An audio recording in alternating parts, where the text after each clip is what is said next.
மேலும் பிரசாந்த் அவர் சொல்லும்போது இவர் ஏஜென்ட், அதுக்கப்புறம் ரா, கோஸ்ட் ஆஃப் சேட் அப்படின்னு சொல்லுவாரு. தளபதி விஜய் ஒரு ரா ஏஜென்ட் போல ரொம்பவே சென்சிட்டிவான சில விஷயங்களை ஹேண்டில் பண்ணக்கூடிய ஒரு நபர் அப்படின்றத குறிக்கிற வகையில இந்த இடத்துல பார்த்தோம் அப்படின்னா அவர் நடந்து வரும்போது ஸ்பெஷல் ஆன்டி டெரரிசம் ஸ்குவாட் அப்படின்ற மாதிரி மென்ஷன் பண்ணியிருப்பாங்க. ஆக்சுவலா இந்த ஒரு ஸ்குவாடில் தான் அவர் இருந்திருப்பார் போல இருக்கு.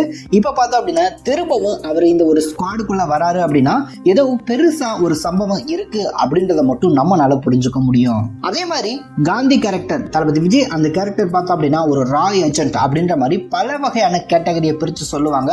அதை சொல்லி முடிக்கிறதுக்குள்ள பார்த்தோம் அப்படின்னா அவங்க சொல்ல இங்க பார்த்தோம் அப்படின்னா ஆக்ஷன் சீக்வன்ஸ் எல்லாமே பட்டை கிளப்பிட்டு இருப்பாங்க. கிட்டத்தட்ட கண்ணு மூடி திறக்கிறதுக்குள்ளேயே அந்த ஒரு ஆக்ஷன் சீக்வன்ஸ் எல்லாமே கம்ப்ளீட் ஆகிறது போலவே காட்டியிருப்பாங்க.